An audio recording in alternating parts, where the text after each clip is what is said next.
آقا کریم نے ارشاد فرمایا جس نے استغفار کو لازم کر لیا تو اللہ تعالیٰ جل شانہ ہر غم سے، ہر مشکل سے، ہر تکلیف سے اس کے لیے کشادگی پیدا کر دے گا، ہر اذیت دور کر دے گا، اور ہر مشکل اور ہر پیچیدگی سے اس کے لیے راستہ پیدا کرے گا، اور اللہ تعالیٰ جل شانہ اس کو وہاں سے رزق دے گا جہاں اسے گمان بھی نہیں ہوگا۔ اللہ اکبر۔ حضرت انس رضی اللہ تعالیٰ عنہ سے ایک روایت سن لیجئے۔ کہتے ہیں کہ رسول کریم صلی اللہ علیہ وآلہ وسلم نے فرمایا کہ جس طرح تانبے کو، لوہے کو، دھاتوں کو زنگ لگتا ہے، اس طرح دلوں کو بھی زنگ لگتا ہے، اور فرمایا زنگ کو اتارنے کے لیے جو چیز بنائی گئی ہے وہ استغفار ہے۔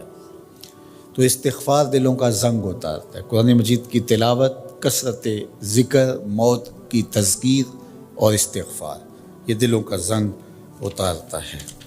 اللہ اکبر۔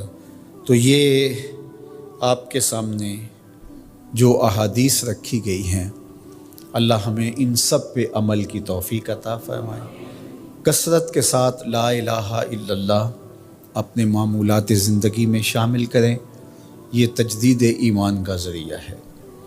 اسی طرح سبحان اللہ و بحمدہ یہ دن میں 100 مرتبہ اپنے معمولات میں شامل کر لیں۔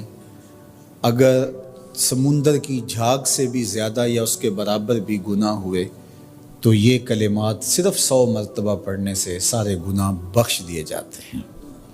اسی طرح درود شریف کی کثرت، سورہ ملک کو یاد کرنا اور سورہ یاسین کی تلاوت کرنا 10 قرآن مجید پڑھنے کے ثواب کے برابر۔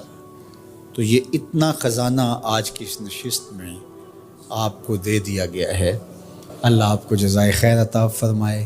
تو یہ یاد کر لیں ماہ صیام کے اندر، انشاءاللہ آپ کو بڑا نور نصیب ہوگا۔ بہت ساروں کو تو یاد ہوگی، اور جس کو نہیں ہے تو پڑھنا تو آج سے شروع کر دے سورہ ملک روزانہ۔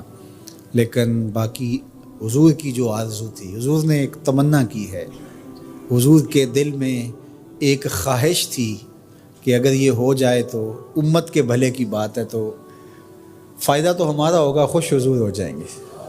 اللہ اکبر۔ تو فرمایا کہ میری آرزو ہے کہ میرا ہر امتی سورہ ملک اپنے سینے میں سمو لے۔ اللہ سورہ ملک کا جمال بھی دے، اس کی تلاوت کا نور بھی نصیب فرمائے، صحت لفظی کے ساتھ اس کو پڑھنے کی، اس کو یاد کرنے کی توفیق نصیب فرمائے۔ وہ سینہ قبرستان کی طرح ہے جس میں قرآن کی کچھ آیات نہیں ہیں، تو اس لیے اپنے سینے کو منور کریں، آباد رکھیں۔ اللہ آپ کو اپنی خاص عنایات نصیب کرے۔ ایک دن صحابہ سے فرمایا میرا دل چاہتا ہے کہ ہر مومن کے سینے میں سورہ ملک ضرور موجود ہو، یہ میری تمنا ہے، حضور نے فرمایا۔ تو میں آرزو کروں گا جو مجھے سن رہے ہیں، اس رمضان میں پھر کوشش کر کے یہ صورت یاد کر لیجیے۔ بہت بڑی صورت نہیں ہے حجم کے اعتبار سے، صرف 30 آیات ہیں۔ اگر 2 آیتیں روز یاد کریں تو آپ کو 15 دن لگیں گے، صرف 2 آیات۔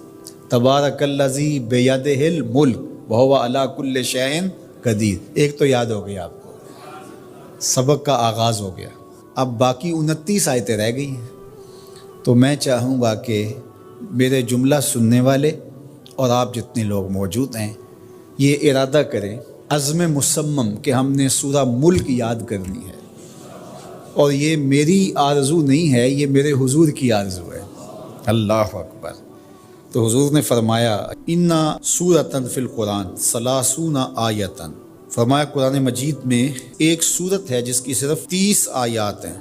اگر کوئی شخص اس سورت کی تلاوت کرتا ہے تو اللہ تعالیٰ جل شانہ اس کی برکت سے اس کی مغفرت فرما دیتا ہے، اور فرمایا کہ وَهِيَ تَبَارَكَ الَّذِي بِيَدِهِ الْمُلْكُ، اور وہ صورت ہے تبارک الذی بیدہ الملک، سورہ الملک ہے۔